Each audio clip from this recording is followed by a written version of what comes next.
What is going on, guys? MJ2005 Gundam here, and today I'm going to be reviewing the high-grade Gundam TR-1 Advanced Hazel. What is going on, guys? MJ2005 Gundam here, and today I'm going to be reviewing the high-grade Gundam TR-1 Advanced Hazel from Advanced Zeta, the Flag of Titans. Now, this guy is probably one of the best kids to age really well from the first decade of the 21st century, and I have to say, this guy does stand out from all of the Gundams, like all of the blocky design Gundams, because this guy has relatively more bulky armor, especially because of the front skirts and the heels over here, and it does have a pretty peculiar color scheme and design. Of course, it's using the generic Titans color scheme, but of course you have some big splotches of white from here and there. And yeah, overall this does stand out pretty well. And this kit is the exact same kit that will be released in P Bandai at the time of this recording, so it will be re-released in June with the Gaplan 2 connection parts. But I just so happened to see this guy in the model shop, so I figured I might as well get it and probably get the Hazel custom for the joints. So yeah, here we are. Now this is just your regular Federation mobile suit, but the engineering of this guy and the proportions of this guy is just well beyond its time, and I have to say this does suit even modern standards. Of course, the engineering doesn't fully suit nowadays standards, but for the most part it's a lot better than what we get now, which is ironic. So for stickers, you have the eyes is still present, and then you have this gigantic overhead sensor, and then you have the green over here and the green over here, and yeah, I believe that is it. Apart from the stickers, you also get a set of markings, which I think I may put on after I painted this guy. There is not a lot of stickers on the entire body at all. Of course, you still have to paint in, put this sensor in a metallic green, and of course these micro thrusters over here, you need to paint all of them.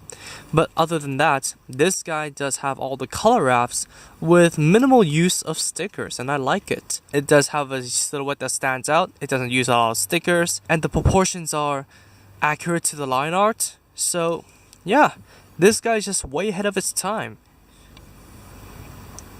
So for the articulation, the head is on an old polycap ball joint, so it can move about a little bit of forward and back, and then the arms are on a joint over here. The arms can rotate, the shoulder armor can move independently, and that actually facilitates in getting the arm out. Rotation at the shoulder, rotation above the elbow, and a double jointed elbow in 2005. Could you believe it? Ball jointed wrists as usual, and then a polycap at the waist. Of course, you can rotate it and move about. Let me leave the mask off for now. The front skirts can move over here, and there's a second layer of front skirts, so that can move as well.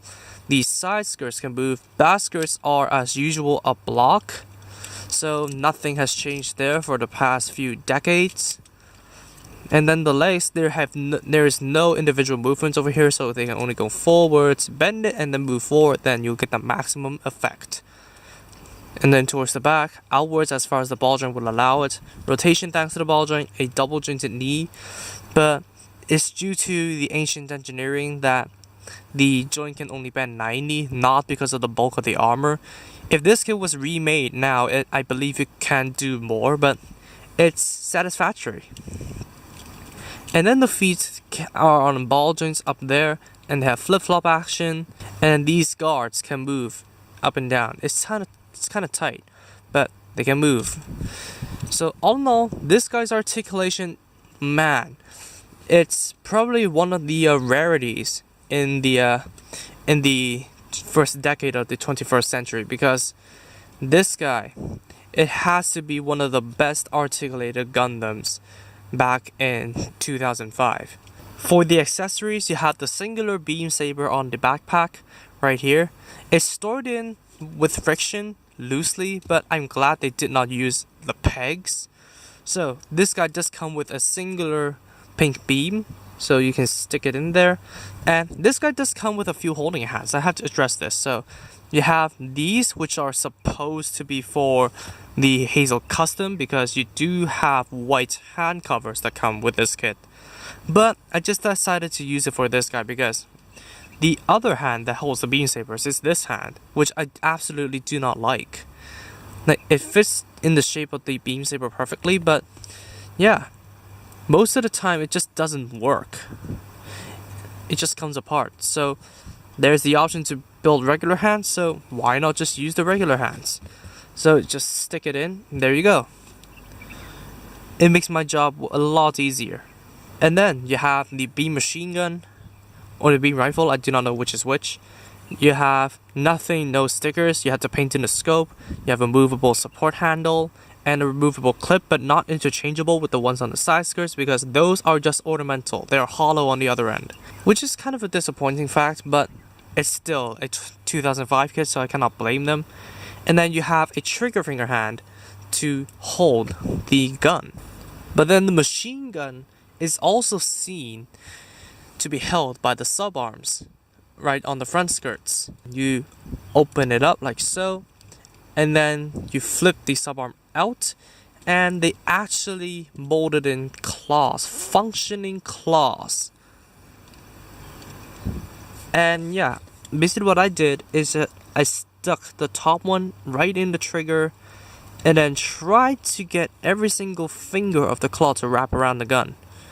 It's not the most secure connection of all. Oh yeah, yes, it still has a joint at the base over here, a diagonal joint. It's not the most secure connection in the world, but it does its job well. Like, of course, the gun may not be the best option for it to hold. So how about this? How about the beam saber? Still works.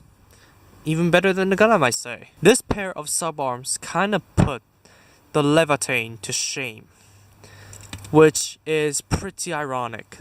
Something that Bandai did way better than they did now. And then finally, the abundance of shields. First of all, you have this regular shield, the regular GM Quell shield, and it has a great connector.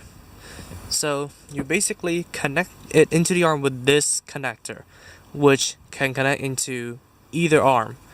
So you basically want to slide this piece into either the side joint or the back joint. Now I just realized I have this upside down. I don't know why. Which basically displays that it can rotate in the hand. And there we go. And then next up we have the shield booster, which I think the Hazel custom also has it. So you have little mini yellow details, which I really like, and also gray connectors. So basically this can flip out and connect to the backpack. Like so. Of course, it could also be mounted onto the arm with this same connector right here. So you could slide it in like so. So have it use a larger shield. And yeah, also the thrusters. I recommend you guys to glue in the thrusters, but because I'm painting it, I didn't glue them in, so just keep that in mind. And then finally, we have the enhancement shield booster. Yeah, this came in all whites, so the nozzles over here, you need to paint them gray and the barrels red. In fact, every single little red dot over here is supposed to be red. So it has the same peg that you can flip out and connect onto the backpack. So here's the full display. Or you could take it off and slide it onto here as well. You can get more of an idea of how it would use these diffused beam guns right up against the enemy. So that's all the accessories for the TR-1 Advanced Hazel. Surprisingly, you still have some leftover parts. So first of all, you have on the C plate these bits. I do not know what they are, but yeah, I think I'll find out eventually when I build the Hazel custom. And then on the A plate, you have all of this yellow over here. I think it is maybe different connectors and a different colored collar. But anyways, you have these extra parts to try and customize your Hazel custom, which will be possible later down the line when the Hururus are going to be released. So in terms of comparisons, there's only one kit I could really bring in for comparing this guy against. The TR-6 Hazel 2. So yeah, these guys do look pretty good together. And as I did say in the past, it is pretty weird to see something this peculiar compared to something that ordinary. Of course, the Gatline is gonna sit right in between these guys. So yeah, it's definitely gonna be a weirdly fitting family. So that's all for the review of the TR-1 Advanced Hazel. What do I think of this kit? Well, this guy has aged pretty well and then some. You have double jointed arms, of course the legs could be improved, but I could just let them go for that one. And then the sub arms over here, they are way better than some of the claw-like sub arms that we have today. For example, these things could easily be developed for the Barbatos Lupus Rex. And of course the Levitate. And then of course we have the proportions. And yeah, this thing in general just ages pretty well. So if you see this guy in P-Bandai form or in this regular release form in the shop, you should definitely go ahead and get this thing. You won't be disappointed, I'm sure of that. Of course, you have to deal with the loose parts, but that's just up to you guys because it's not so loose as to be affected by gravity and stuff, so it's acceptable. So overall, this kit, you should definitely get it when you see it in the store. So thank you all so much for watching this video. If you did like it, please be sure to drop a like, comment, and also subscribe for more Gunpla reviews, Gunpla news, and all that kind of stuff. Subscribe to the feature channels on my channel page if you haven't, and I'll see you all in the next video. Peace out, guys. Bye bye.